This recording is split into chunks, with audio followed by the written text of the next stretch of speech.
Welcome back to another episode of Rock Boys Football, continuing to take a look at the next week's slate. And we're heading out to the Pac-12 as Stanford heads on the road to play Coach Prime and the Colorado Buffaloes. And what an opportunity for Coach Prime and this Colorado program to head into their bye week with a 5-2 record. You poll a lot of college football analysts, national media, talk show hosts, and tell them year one under Coach Prime, this Colorado team would be heading into their bye week with a 5-2 record. You'd see a lot of puzzled, shocked faces. That's exactly what we're looking at as Stanford heads on the road to play Colorado. Massive opportunity. Excited to get into this one. Before we do, just want to say thank you to you guys. The support that you guys have shown the boys for all of these game breakdowns truly does mean a lot. And I have to give a special shout out to the Colorado fans. You guys know how much I've loved talking about this program. It's been a blast. I think it's the coolest story in college football. The support from the Bus fans has been absolutely amazing. So if you do enjoy the content, consider subscribing to the channel. Appreciate y'all rocking with us like you guys have. And without further ado, let's get into this. And I want to start with just kind of some broad takeaways from this Colorado program after the first half of the season. And my broad takeaway, the most important one I'd say is this coaching staff, Coach Prime and his coaches, they're starting to get a feel for who their playmakers are on this team.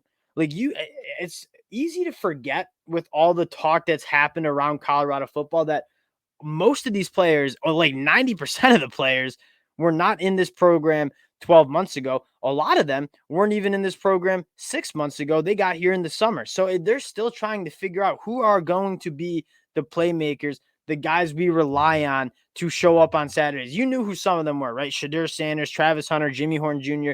We knew who some of those guys would be. Coach Prime knew who some of those guys would be. But for a large majority of this roster, they were trying to figure out who are the guys that we can rely on to be contributors on Saturdays. My takeaway is you're starting to see them kind of figure that out. Guys get more entrenched in those starting positions.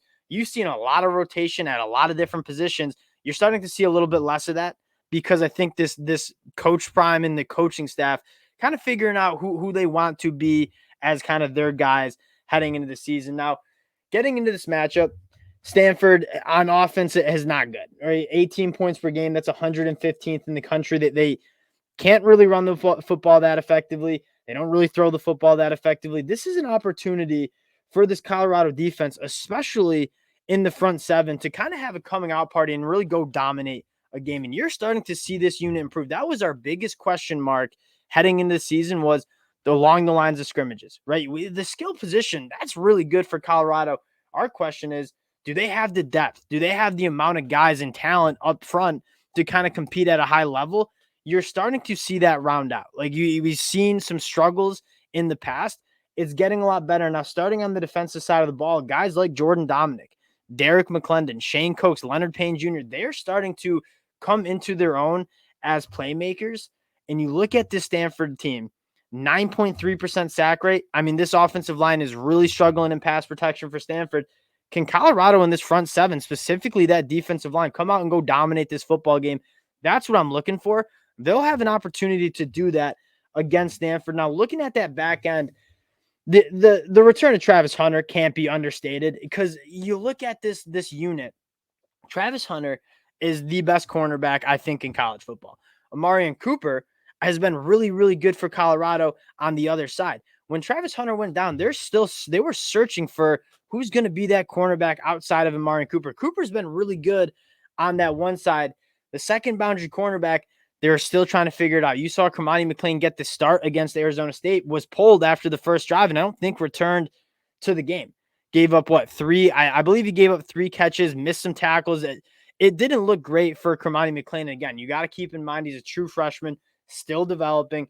Having Travis Hunter get back there is going to be massive for this secondary that has struggled facing some tough passing attacks, but also just struggled losing their best guy back there, which a lot of college football teams across the country would.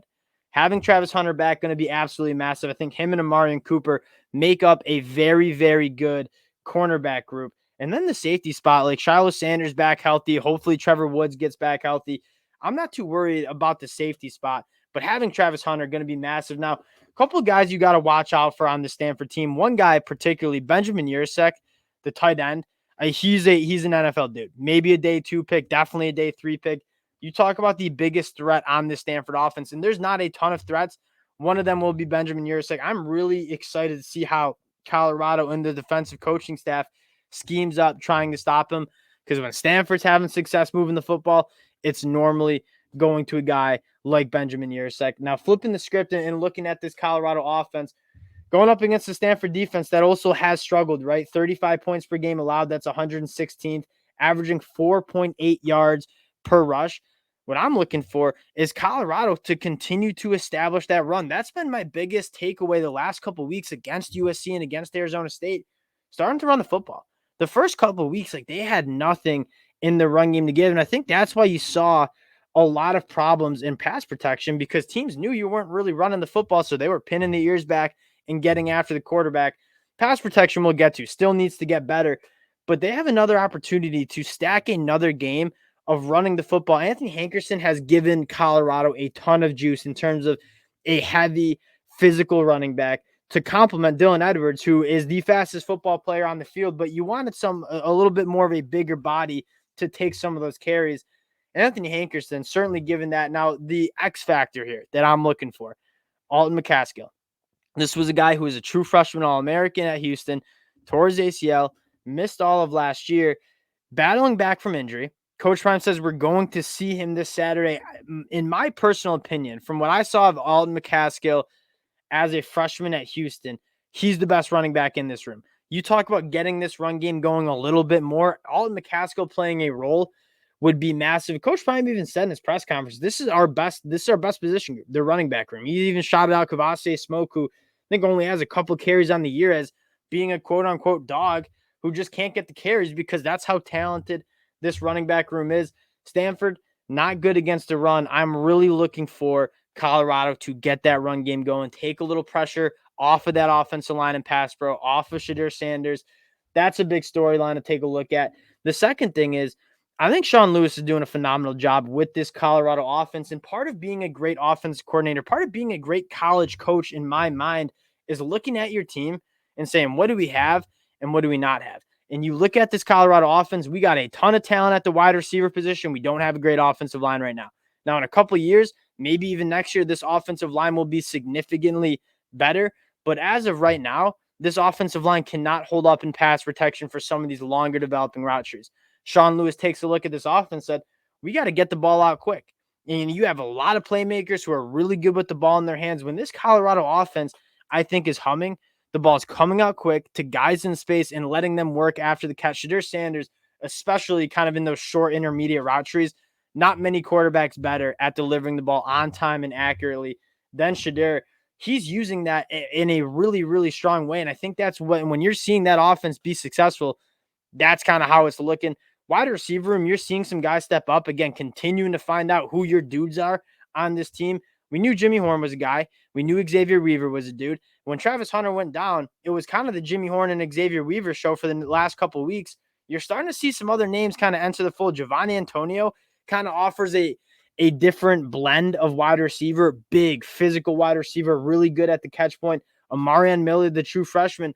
Obviously, it's never good when Travis Hunter went down, but when Travis Hunter did go down, it allowed some of these receivers to kind of get a little bit more playing time and kind of show what they can do. And I think Colorado and Coach Prime starting to figure out that some of these wide receivers can really make some plays. Now, looking at this Stanford defense, just like Stanford's offense, they have Benjamin Yurosek, that tight end, who I really do think is a stud.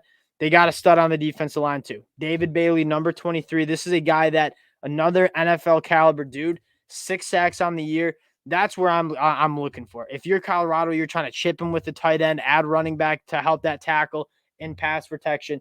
If you can contain David Bailey, I think you can have success against this Stanford defense, because there's not as many playmakers, but David Bailey is certainly a guy that could really wreck this game if you don't take care of him in pass protection. Get into the pick here. Colorado, 11-point favorites. Colorado should win this game at home. It's going to be a rowdy environment. The biggest thing that you're looking for Coach Prime is coming out hot. Like, they have spotted teams 14 points pretty much consistently to start the season. You don't want to continue to do that. You might be able to get away with it against Stanford, But when you start playing the back half of that Pac-12 schedule, these teams are too good to come out slow and kind of sluggish like Coach Prime and this Colorado Buffaloes program has. And Coach Prime has noticed it. He's talked about it multiple times. Even if Colorado doesn't come off to a great start, like I still think they have the talent to beat Stanford. When you look at, again, simplifying the sport of college football, what are your playmakers versus their playmakers? Colorado has more playmakers. They got the better quarterback. They got the better wide receivers. Colorado should win this game. I think they also cover the number here at home, heading into the bye week. Massive opportunity again. Give me the Colorado Buffs here. Appreciate you guys rocking with the fellas. If you do enjoy the content, consider subscribing to the channel. Appreciate you guys, and we'll talk to y'all later.